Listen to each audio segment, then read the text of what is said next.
छुपा कैलो नैना झुका कैलो कि दिल धर के के खातिर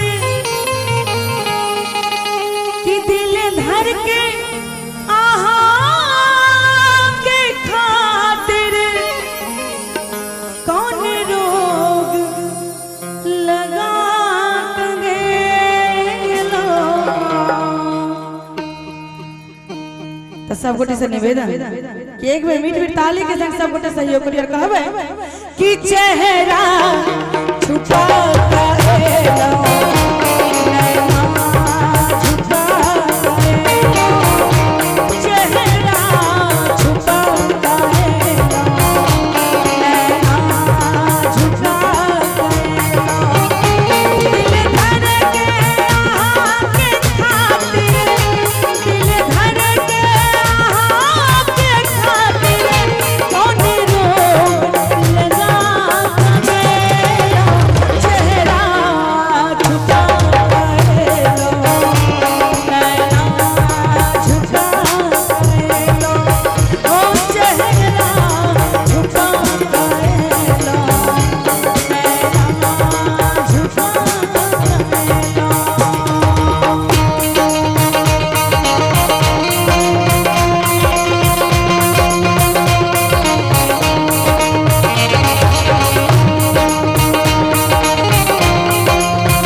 अखन कुशक जार हार में नहीं लाग रहल छै जे एना हाथ बांध के बैसल छियै कनी हुनका उठा दियौ तैयो